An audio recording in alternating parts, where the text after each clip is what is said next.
अच्छा जी, नेक्स्ट हमारे पास है वेसिकुलाइटिस। देखिए जी, आइटस मतलब inflammation, inflammation of the blood vessel. अब ये हमारे पास नॉन इन्फेक्शियस भी हो सकता है और इन्फेक्शियस भी हो सकता है। अगर नॉन इन्फेक्शियस हो या इन्फेक्शियस हो उसको हम बड़ा डिटेल से पढ़ेंगे। अब हमारे पास आते हैं disorders of blood vessel, hyper sensitivity. अगर हाइपर सेंसिटिविटी की वजह से ब्लड वेसल के अंदर जो डिसऑर्डर्स आते हैं उसमें हमारे पास क्या है, रेनेड फिनोमिना है। अच्छा जी, और दूसरा हमारे पास है मायोकार्डियल वेसल वेजोस्पाज्म। तो ये दोनों चीजें जो है हाइपर सेंसिटिविटी के अंदर हम पढ़ते हैं, रेनड फिनोमिना एंड मायोकार्डियल वेसल वेजोस्पाज्म। अच्छा जी, फाइनली हमारे पास ये सारी चीजें खत्म हो गई। अब हम वेन और लिम्पेटिक्स के अंदर अगर हमारे पास कोई डिसऑर्डर्स आता है उसको हम देख लेते हैं। जिस तरह वेरिकोज वेन, आप लोगों ने पिछले आप लोग के पास कॉन्सेप्ट होगा वेरिकोज वेन का, इस तरह हमारे पास फाइनली ट्यूमर है और पैथोलॉजी ऑफ वस्कुलर इंटरवेंशन है। अच्छा जी, so this is all about the whole chapter. अब हम बाकायदा तो चैप्टर स्टार्ट कर रहे हैं। अच्छा जी, the first thing is structure and function of blood vessel. तो स्ट्रक्चर और फंक्शन को समझने के लिए देखिए जी, आप लोग को पता है कि ब्लड वेसल जो है वो फंडामेंटली जो है वो किस चीज पर कंपोज है, स्मूथ मसल सेल्स पर मुश्तमिल है। और हमारे पास क्या है, एक्स्ट्रा सेलुलर मैट्रिक्स है और एंडोथेलियल सेल्स है। तो दो किस्म की सेल है, यानी कि स्मूथ मसल सेल और एंडोथेलियल सेल। अच्छा जी, दो किस्म की सेल्स और एक्स्ट्रा सेलुलर मैट्रिक्स प्रेजेंट है। अच्छा जी, बेसिकली तो इसमें ये तीन चीजें प्रेजेंट होती है, दो किस्म की सेल और एक्स्ट्रासेलुलर मैट्रिक्स। लेकिन अगर हमारे पास आर्टीरियल वाल है या फिर हमारे पास आर्ट्रियोलर है, वीनस वाल है या कैपिलरी वाल है, तो इसमें हमारे पास बहुत सारे डिफरेंसेस होते हैं। तो इसके लिए हमें किस चीज, एक डायग्राम के ऊपर जाना होगा जिसमें आप लोग को मैं डिफरेंट किस्म के वॉल्स दिखाऊंगा, यानी कि आर्टीरियल वाल दिखाऊंगा, साथ में आर्ट्रियोलर, वीनस, कैपिलरी, इनके वॉल्स जो है अब इनकी थिकनेस, उनकी कंपोजिशन थोड़ी बहुत डिफरेंट है। लेकिन जो बेसिक चीज है जो मैंने आप लोग को बता दी, बेसिक चीज जो है वो क्या है, smooth muscle cell, endothelial cell और extracellular matrix. Let's see diagram, आप लोग को ये चीज क्लियर हो जाएगा। अच्छा जी, एक तरफ आप लोग देखिए ये है लो प्रेशर और यहां पर है हाई प्रेशर। लो प्रेशर कौन से होते हैं, ये वेन्स होते हैं। देखिए जी, ये वेन्स जो है इनके अंदर लो प्रेशर होता है। तो इस तरफ आप लोग के पास लो प्रेशर विसल्स हैं, यानी कि वेन्स, और इस तरफ आप लोग के पास आर्टरीज है। तो सबसे पहले तो हम देखते हैं आर्टरीज को। अच्छा जी, आर्ट्रियोलर वाल कैसा होगा। अब आर्टरी का जो वाल है अगर आप लोग इसको गौर से देखेंगे तो बहुत ज्यादा स्मूथ मसल सेल की बहुत ज्यादा लेयर है। देखिए जी, ये स्मूथ मसल सेल है, ये एंडोथेलियल सेल है। दो किस्म की सेल जो मैंने आप लोग को बता दिए, और इसके अलावा ये जो बाहर बाकी सेल्स के अलावा जो है ये एक्स्ट्रा सेलुलर मैट्रिक्स है। अच्छा जी, तो अब हम देखते हैं, ये देखें स्मूथ मसल सेल्स बहुत सारे डिफरेंट लेयर्स बनाए हुए हैं इस तरह सर्कल की सूरत में। अच्छा जी, और यहां पर आ जाते हैं जो वेन्स हैं, तो वेन्स की जो वॉल्स है उसमें स्मूथ मसल सेल्स बहुत ज्यादा कम है as compare to artery. Artery और वेन्स में अब आप लोग बहुत अच्छी तरह डिफ्रेंशिएट कर सकते हैं। देखिए जी, हमारे पास जो आर्टरीज होता है उसका मेन फंक्शन जो है वो प्रेशर को विदस्टैंड करना है। अब प्रेशर को इसने विदस्टैंड करना है तो इसके लिए हमारे पास जो मीडिया है उसके अंदर बहुत ज्यादा स्मूथ मसल सेल्स होंगे। जबकि वेन्स का मेन फंक्शन जो है वो हमारे पास क्या कैपेसिटेंस है, इसने जो है ब्लड को एकमुलेट करना है, ब्लड को रखना है, कैपेसिटी रखना है। तो इसलिए ये डायलेट ज्यादा हो जाते हैं। डायलेशन के लिए जरूरी है कि इसके अंदर स्मूथ मसल सेल जो है वो कम हो, और इसने प्रेशर को विदस्टैंड करना है, इसलिए इसके अंदर स्मूथ मसल सेल ज्यादा है। अच्छा जी, अब हम देखें ये एओर्टा हो गया आप लोगों के पास, उसका जो मस्कुलर बड़े जो मस्कुलर आर्टरीज है, देखिए जी उसमें इतने सारे स्मूथ मसल सेल्स, और ये है आप लोग का एक्स्ट्रासेलुलर मैट्रिक्स, ये endothelial cell, smooth muscle cell, और ये एक्स्ट्रासेलुलर मैट्रिक्स। अच्छा जी, अब देखते हैं इसमें हमारे पास कौन कौन से लेयर्स है। तो सबसे पहला लेयर जो है वो एंडोथेलियल लेयर है। उसके बाद जो दूसरा आप लोग को ब्लू कलर का नजर आ रहा है, देखिए जी मैं जूम कर देता हूं। देखिए ये जो दूसरा आप लोग को नजर आ रहा है ये क्या है, ये इंटरनल इलास्टिक लेमिना है। ये क्या है, इंटरनल इलास्टिक लेमिना। उसके बाद ये इतना सारा जो है ये आप लोग का मीडिया आप लोग को नजर आ रहा है। उसके बाद एडवांटिशिया। तो डिफरेंट लेयर्स आप लोग को नजर आ रहे हैं। ये हो गया आप लोग का एंटीमा, देखिए जी जो एंडोथेलियल सेल्स है, ये आप लोग का मीडिया हो गया, और ये आप लोग का एडवांटिशिया। अब देखिए हमारे पास एंडोथेलियल सेल्स यानी कि एंटीमा और मीडिया के दरमियान क्या है, इंटरनल इलास्टिक लेमिना। अच्छा जी, बाज औकात हमारे पास जो है मीडिया और एडवांटिशिया के दरमियान भी एक लेयर होता है, उसको हम कहते हैं एक्सटर्नल इलास्टिक लेमिना। अच्छा जी, जो यहाँ पर शो नहीं किया लेकिन बाज आर्टरी के अंदर वो प्रेजेंट होती है, बाद में मिसिंग होती है। तो ये आप लोग याद रखें, एंटीमा, इंटरनल इलास्टिक लेमिना, उसके बाद मीडिया और एक्सटर्नल इलास्टिक लेमिना, कभी प्रेजेंट होता है कभी एब्सेंट, और फाइनली एडवांटिशिया।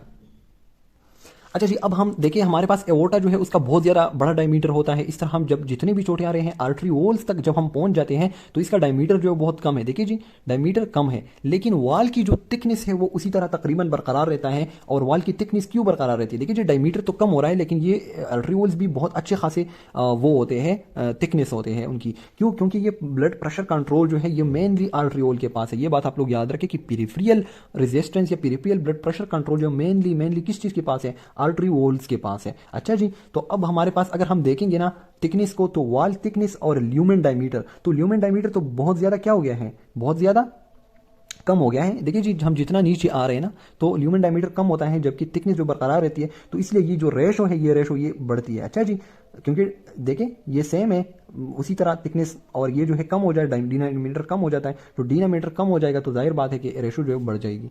अच्छा जी, अब हम इन वॉल्स की जो है थ्योरी देख लेते हैं कि हमारे पास जो अल्ट्रियोलर वॉल होते हैं वो बहुत ज्यादा थिकर होते हैं और उसमें सेवरल री इन्फोर्सिंग लेयर्स होते हैं जो कि आप लोग को नजर आ गए। अच्छा जी, अब आप लोग देखें कि अल्ट्रियोल्स जो थे उसमें मैंने आप लोग को रेशो की बात की कि वॉल थिकनेस और ल्यूमेन डायमीटर, तो ये जो रेशो है between the wall thickness and lumen diameter वो इंक्रीज होती है जब हम अल्ट्रियोल के लेवल पर पहुंच जाते हैं। अच्छा जी, क्योंकि ये जो है हमारे पास अल्ट्रियोल मेनली क्या करते हैं, रेगुलेशन ऑफ इंट्रावस्कुलर प्रेशर। अच्छा जी, वेन जो है उसका काम कैपेसिटेंस है, इसलिए उनके जो वॉल्स होते हैं वो थिन होते हैं, उसमें स्मूथ मसल कम होते हैं, जो कि मैंने आप लोग को डायग्राम में दिखा दिया। उसके बाद फाइनली आप लोग के पास जो कैपिलरी है वो क्या है, सिंगल, देखिए जी क्या है, single lining of endothelial cell laying over a basement membrane. देखिए इस डायग्राम में आप लोग सिंपल देख सकते हैं कि जो एंडोथेलियम है आप लोगों का, देखिए ये एक बेसमेंट मेम्ब्रेन है और बेसमेंट मेम्ब्रेन के ऊपर बिल्कुल एक सादा जो है एक सिंगल सेल लेयर जो है वो गया हुआ है और इसको हम कहते हैं एंडोथेलियम। तो ये एंडोथेलियल सेल है और ये बेसमेंट मेम्ब्रेन है। अच्छा जी, तो कैपिलरी लेवल पर जो है ऐसी कंपोजिशन होती है। देखिए जी, कैपिलरी के लेवल पर क्या होता है, इतने ज्यादा स्मूथ मसल्स, एडवांटिशिया, ये सारी चीजें नहीं होती, वहां पर सिर्फ single layer of endothelial cells होती है और उसके ऊपर बेसमेंट मेम्ब्रेन। दूसरे डायग्राम में भी आप लोग देख सकते हैं, यहाँ पर देखिए जी आर्ट्रियोल के बाद कैपिलरी स्टार्ट हो रहे हैं। कैपिलरी में आप लोग देखें ये कैपिलरी की वो है, ये एंडोथेलियल सेल की एक सिंगल लेयर है। अच्छा जी, और साथ में पेरिसाइड्स भी इसकी इर्द गिर्द होते हैं। अच्छा जी, वस्कुलर वॉल की ऑर्गेनाइजेशन मैंने आप लोग को दिखा दिया कि सबसे पहले हमारे पास क्या होता है, एंटिमा होता है। एंटिमा के बाद देखिए जी, एंटिमा के बाद इंटरनल इलास्टिक लेमिना। अच्छा जी, उसके बाद मीडिया मैंने आप लोग को दिखा दिया, मीडिया के बाद एक्सटर्नल इलास्टिक लेमिना और फाइनली हमारे पास क्या था, एडवांटिशिया। अच्छा जी, फाइनली हमारे पास क्या था, एडवांटिशिया। देखिए जी, तो अब एंटिमा किस चीज से बना होता है तो वो भी मैंने आप लोग को बता दिया कि एंटिमा में हमारे पास एंडोथेलियल सेल्स होते हैं और बेसमेंट मेम्ब्रेन के ऊपर पड़े होते हैं। अच्छा जी, तो एंटिमा जो है ये सिर्फ और सिर्फ हमारे पास कैपिलरी के लेवल पे प्रेजेंट होती है, बाकी चीजें नहीं होती। लेकिन जो जितना हम आगे जाएंगे, मतलब हमारे पास ब्लड वेसल बड़ा हो जाता है तो उसमें ये बाकी लेयर्स भी आ जाते हैं। तो कैपिलरी के लेवल पर एंटिमा प्रेजेंट होता है और एंटिमा क्या है, एंडोथेलियल सेल मानोलेयर। अच्छा जी, ओवर अ बेसमेंट मेम्ब्रेन। उसके बाद ये भी आप लोगों ने देख लिया, मीडिया में हमारे पास मोस्ट प्रीडोमिनेंटली जो है स्मूथ मसल सेल प्रेजेंट होते हैं, ये बात आप लोगों ने याद रखनी है। अच्छा जी, स्मूथ मसल सेल बहुत ज्यादा होते हैं मीडिया के अंदर। उसके बाद एक्सटर्नल इलास्टिक लेमिना और एक्सटर्नल इलास्टिक लेमिना के बाद सीधा आप लोग के पास क्या होता है, एडवांटिशिया। अच्छा जी, अब हमारे पास ये इतनी सारी लेयर है तो यहाँ पर इसको ऑक्सीजन और न्यूट्रिएंट्स कहाँ से मिलते हैं इन सारे लेयर्स को, क्योंकि ब्लड वेसल जो है उनको भी तो, जो वेसल वॉल है उनको भी तो ऑक्सीजन और न्यूट्रिएंट की जरूरत है, तो उनको न्यूट्रिएंट और ये कहाँ से मिलती है। देखिए जी, अगर मैं यहां से देखूंगा ये मेरे पास ल्यूमन है तो ल्यूमन से थ्रू डिफ्यूजन भी आ जाती है, थ्रू डिफ्यूजन ऑक्सीजन और न्यूट्रिएंट इसको मिल जाते हैं। और बाकी जो है हमारे पास, तो ये जो डिफ्यूजन के जरिए है तो ये तकरीबन हाफ तक ये मिल जाता है। बाकी आउटर हाफ जो है उसको हमारे पास विसल ऑफ विसल, इस विसल को जो है दूसरी विसल सप्लाई कर देते हैं। अच्छा जी, और उसको हम क्या कहते हैं, उसको हम कहते हैं वेजा वेजोरम। वेजा वेजोरम मतलब विसल ऑफ द विसल, और जो आउटर हाफ है उसको हमारे पास कौन सप्लाई करता है, वेजा वेजोरम। अच्छा जी, कभी कभी जो है ये आउटर हाफ से लेके यानी कि 2/3 तक, यहां तक 2/3, देखिए जी 2/3 यानी कि 2 हिस्से आउटर टू पार्ट जो है वो कौन सप्लाई करता है, वेजा वेजोरम, और बाकी जो इंटरनल एक पार्ट रह जाता है तो वो कौन सप्लाई करता है, वो थ्रू डिफ्यूजन। अच्छा जी, तो वेजा वेजोरम सप्लाई द आउटर हाफ या फिर 2/3, देखिए जी 2/3 यानी कि यहां तक, या फिर हाफ जो है यहां तक वेजा वेजोरम, और जो इंटरनली है वो थ्रू डिफ्यूजन। तो ये चीज यहां पर भी लिखी है कि वेजा वेजोरम जो है वो आउटर हाफ से कम आउटर हाफ और ज्यादा से ज्यादा जो है 2/3 ऑफ द आउटर जो है उसको सप्लाई करता है। अच्छा जी, देखिए अब हमारे पास है वस्कुलर ऑर्गेनाइजेशन। वस्कुलर ऑर्गेनाइजेशन क्या है कि हमारे पास जो लार्जर इलास्टिक आर्टरीज है, देखिए जी जिसमें हमारे पास आता है एओर्टा, यानी कि आर्च वेसल्स, एलियक या पल्मोनरी आर्टरीज। अच्छा जी, तो ये किस में आ रही है, लार्ज इलास्टिक आर्टरीज में आ रहे हैं। इसकी जो देखिए हम इसमें मेनली जो हमारे पास डिफरेंट ग्रुप्स है ना, large elastic artery, medium size muscular arteries, capillaries, arteriole, इसमें हमारे पास कंपोजिशन मैंने आप लोग को बता दी कि डिफरेंट होती है, किसी में वॉल थिन होता है, थिक होता है। अब जो लार्ज इलास्टिक आर्टरी है तो उसके अंदर जो मीडिया प्रेजेंट है, एंटिमा, उसके बाद मीडिया में हमारे पास इलास्टिक फाइबर्स होते हैं alternatively with smooth muscle cell, ये mainly throughout the media जो है ये प्रेजेंट होते हैं। अब इतने सारे स्मूथ मसल सेल और इलास्टिक फाइबर क्यों प्रेजेंट है, ये इलास्टिक फाइबर इन बड़े बड़े लार्ज इलास्टिक वेसल के अंदर इसीलिए प्रेजेंट है क्योंकि ये सिस्टोल, जब हार्ट सिस्टोल कर देता है, देखिए जी यहां पर आप लोग देखें हाँ, ये देखिए, ये बड़ा विसल है, लार्ज आर्टरीज है, या फिर आर्च यहाँ पर, इसको हम लार्ज इलास्टिक आर्टरीज कहते हैं। इसमें हमारे पास इलास्टिक फाइबर्स और स्मूथ मसल सेल्स होते हैं।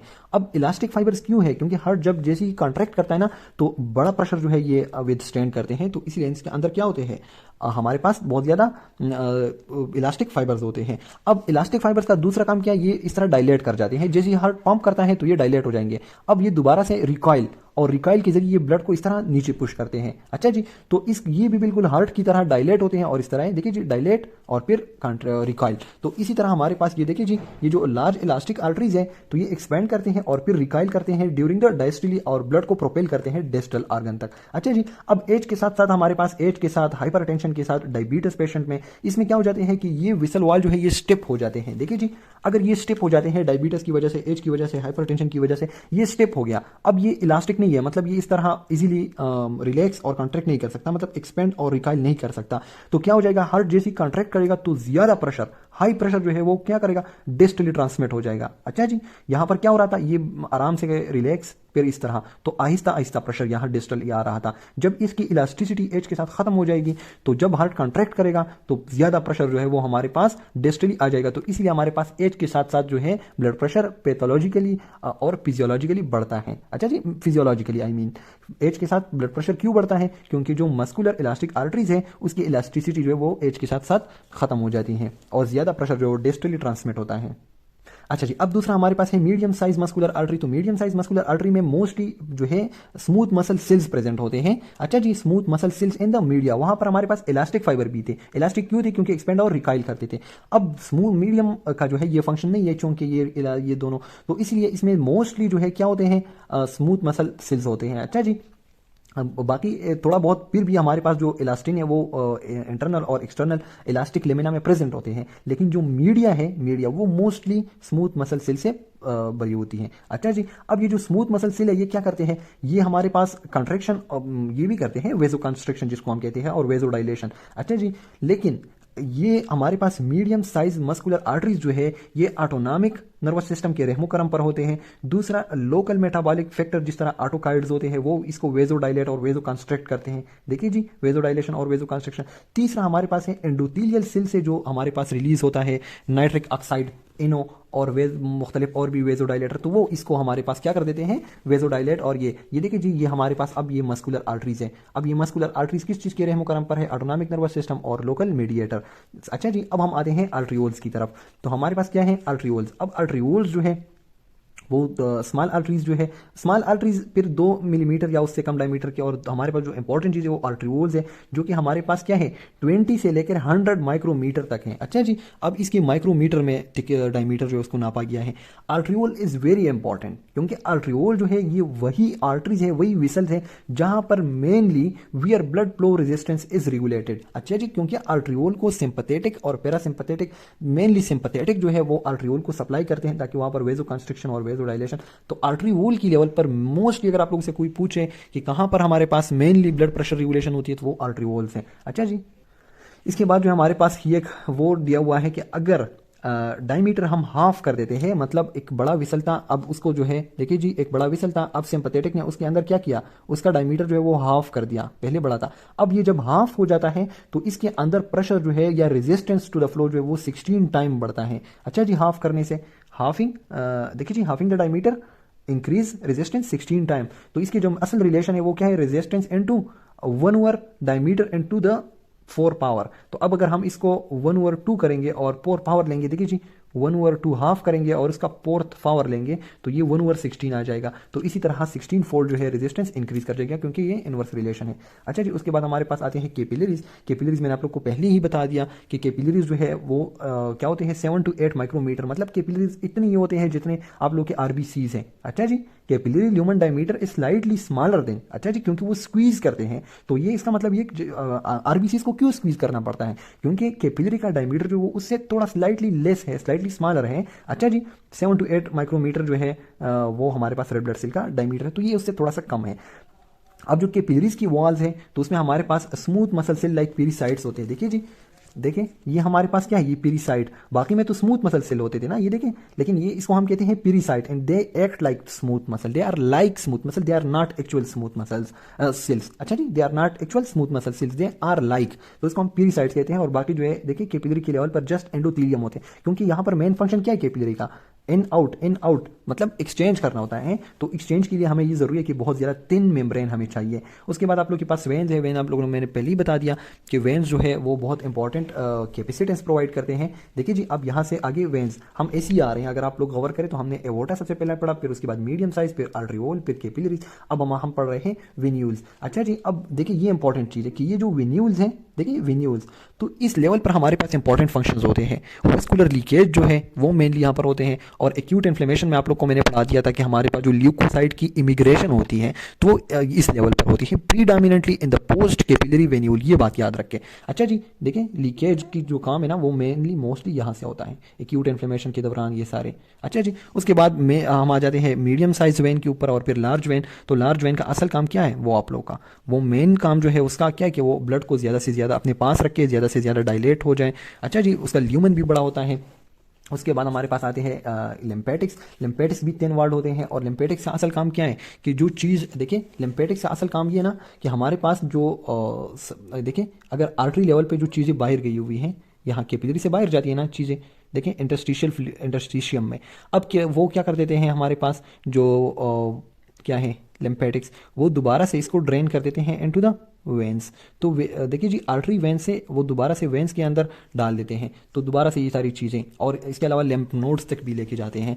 तो हमारे पास क्या कर रहे हैं लिम्फेटिक्स जो है वो थ्रू थोरेसिक डक्ट जो है उसको दोबारा से ब्लड के अंदर डाल देते हैं, जो ग्लूकोज इलेक्ट्रोलाइट्स बाहर गए हुए थे। इसके अलावा जो है देखिए लिम्फेटिक्स एक और भी काम कर देता है। ये दो तरह के देखिए, एक तो ये क्या कहता है, transport interstitial fluid and inflammatory cell from the periphery to the lymph nodes. अच्छा जी, लिम्फ नोड्स तक ये किस चीज़ को ट्रांसपोर्ट कर रहा है, इन्फ्लेमेटरी सेल को, आप लोगों के जो पेगोसाइट्स है, टी सेल है, ये सारे। और दूसरा, ये तो अच्छा काम हो गया, चलो ये लिम्फ नोड्स तक। दूसरा इसका जो काम है, ये ट्रांसपोर्ट माइक्रोब्स और tumour to the distant site, कि हमारे पास अगर कोई माइक्रोब्स है तो उसको ये क्या कर देते हैं, स्प्रेड करता है। तो मेलिग्नेंसी जो है उसमें इसका बड़ा रोल है, उसमें आप लोग के लिम्फ नोड जो स्वेल और ये सारी चीज़ें हो जाती है। तो ये डबल एज स्वॉर्ड है, लिम्फेटिक्स दो अहम काम करते हैं। एक तो ये क्या कर रहे हैं, जो आप लोगों के इन्फ्लेमेटरी सेल्स हैं, डिफेंस वाले सेल्स हैं, उसको लिम्फ नोड्स तक लेके जाते हैं, जहां पर उसकी एंटीजन प्रेजेंटेशन और सिलेक्टिवेशन होती है, ये अच्छा काम है। दूसरा, ये स्प्रेड ऑफ डिजीज करता है बाय ट्रांसपोर्टिंग माइक्रोब्स। तो लिम्फेटिक्स जो है ये आप लोग के साथ बहुत सारे कैंसर्स में एसोसिएटेड हैं। अच्छा जी, अब हमारे पास दो किस्म की सेल्स है जो मैंने आप लोग को पहले ही बता दिया, एक एंडोथेलियल सेल्स है और दूसरा आप लोग के पास स्मूथ मसल सेल्स है। अच्छा जी, और ये आप लोग की स्मूथ मसल सेल्स। तो इंशाल्लाह इन दोनों को हम जल्दी जल्दी पढ़ लेते हैं कि हमारे पास एंडोथेलियल सेल्स का क्या क्या काम है और स्मूथ मसल सेल का क्या काम है। देखिए जी, आपके जो एंडोथेलियल सेल्स है ना, आप लोगों को मैंने बता दिया कि ये एंडोथेलियम एंटिमा बना देता है आप लोगों का। तो इसके जो ये देखिए, ये इसके फंक्शंस है, और ये फंक्शन कौन कौन रेगुलेट करते हैं। देखिए जी, एंडोथेलियल के फंक्शन आप लोग देखिए, एक तो ये परमिएबिलिटी को कंट्रोल करता है। अच्छा जी, कैपिलरी के लेवल पे भी आप लोगों ने देख लिया, हर एक लेवल पे एंडोथेलियम प्रेजेंट है। दूसरा, इसके क्या क्या फंक्शन है, देखिए जी, ये एंटी कोआगुलेंट भी है, एंटी थ्रोम्बोटिक भी है, ये फाइब्रिनोलिटिक भी है। अच्छा जी, तो ये देखिए अब ये सारे काम कर रहे हैं। इसके अलावा यहाँ पर ये क्या था, ये एंटी कोआगुलेंट था, एंटी थ्रोम्बोटिक था, लेकिन कभी कभी ये प्रो थ्रोम्बोटिक भी हो जाता है। तो एंटी थ्रोम्बोटिक भी है और प्रो थ्रोम्बोटिक भी है। अच्छा जी, नॉर्मली तो ये हमारे पास थ्रम्बस फॉर्मेशन को इनहिबिट करता है, लेकिन कभी कभी ये क्या कर देता है, दोबारा से बनाना भी स्टार्ट कर देता है। तो जो मीडिएटर्स हैं वो सारी ये है कि anti coagulant, anti thrombotic, fibrinolytic, ये इन मीडिएटर्स को रिलीज करके ये काम कर देते हैं। जबकि प्रो थ्रोम्बोटिक के लिए इसके पास वोन वेलेब्रेंट फैक्टर है, टिश्यू फैक्टर है, प्लाज्मिनोजेन एक्टिवेटर है। अच्छा जी, तो ये सारी इसके काम है आप लोग देख रहे हैं, और ये इसके मीडिएटर्स हैं। इसके अलावा देखिए जी, ये ब्लड फ्लो को भी तो कंट्रोल करता है, तो वेजो कंस्ट्रिक्टर्स और वेजो डायलेटर। इसके अलावा अगर हमारे पास इसकी इंजरी हो जाती है तो ये एंडोथेलिन को भी रिलीज करता है, आप लोग को पता है। अच्छा जी, इसके अलावा एक्यूट इन्फ्लेमेशन के दौरान आप लोगों ने पढ़ा था ना, एक्यूट इन्फ्लेमेशन के अंदर रेगुलेशन ऑफ इन्फ्लेमेशन ये कैसे करता है एंडोथेलियम अपने सरफेस के ऊपर एडहेशन मॉलिक्यूल को एक्सप्रेस करता है, V CAM, I CAM, E selectin, P selectin, ये सारे मैंने आप लोग को पढ़ा दिए थे। अच्छा जी, एक्यूट इन्फ्लेमेशन में तो ये सारी इतने इंपॉर्टेंट फंक्शन है, ये चार्ट आप लोगों ने जरूर देखना है, याद करना है एंडोथेलियम के हवाले से। देखें यहाँ पर एक और भी डायग्राम है।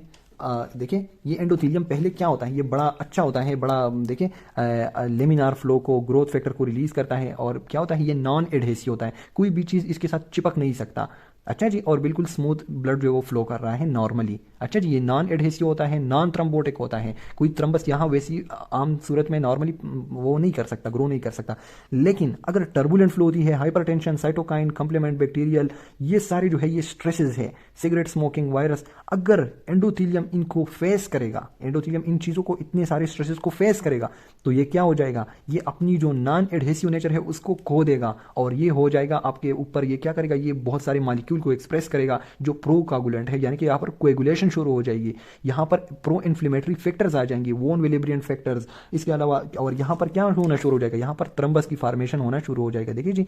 और उसको हम कहते हैं एंडोथीलियल एक्टिवेशन। एंडोथीलियम जो है अब वो एक्टिवेट हो गया। नॉर्मली ये इनएक्टिव होता है, इनएक्टिव तक ठीक है, लेकिन अब एक्टिवेटेड स्टेट में ये थ्रम्बस की फॉर्मेशन यहाँ पर और विसल जो है फाइनली अक्लूड हो जाएगी। सो एंडोथीलियम इज वेरी इंपॉर्टेंट। इसके अलावा जो है आप लोग के पास यहाँ पर लिखा है कि ये फेनिस्ट्रास इसके अंदर होते हैं, ब्लड ब्रेन बैरियर इसने बनाया होता है। फेनिस्ट्रेशन वहाँ पर होते हैं जिस तरह रीनल ग्लूमेरुलाई है, हेपेटोसाइट कॉर्ड है, वहाँ पर बड़े बड़े मतलब देखिए जी, इसके अंदर बड़े बड़े वो होते हैं जहाँ से ग्लोमेरुलर फिल्ट्रेशन अच्छी तरीके से हो सके। लेकिन हमने ब्रेन को प्रोटेक्ट करना है तो वहाँ पर ये जो जंक्शन है ये बड़ा प्रोटेक्टेड सा होता है, कोई चीज़ इतनी आसानी से बाहर नहीं निकल सकता।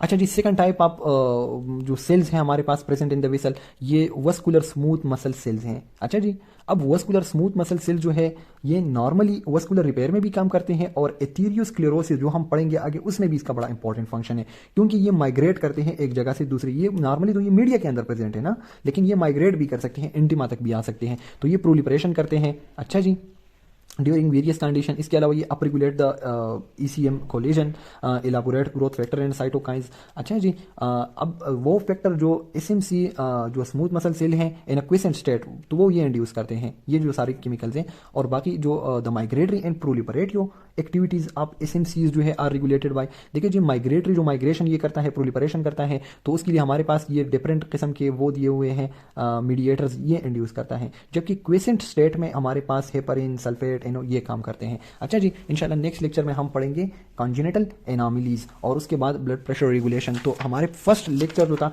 उसमें हमने इस चीज़ को कवर किया कि हमारे पास structure and function of blood vessel, उसमें आप लोग के पास वस्कुलर ऑर्गेनाइजेशन, एंडोथीलियल सेल्स भी आप लोगों ने पढ़े, उसके फंक्शंस भी आप लोगों ने देखे, और वस्कुलर स्मूथ मसल जो थे वो भी आप लोगों ने देख लिए। इंशाल्लाह नेक्स्ट लेक्चर में हम कॉन्जेनिटल एनोमलीज पढ़ेंगे।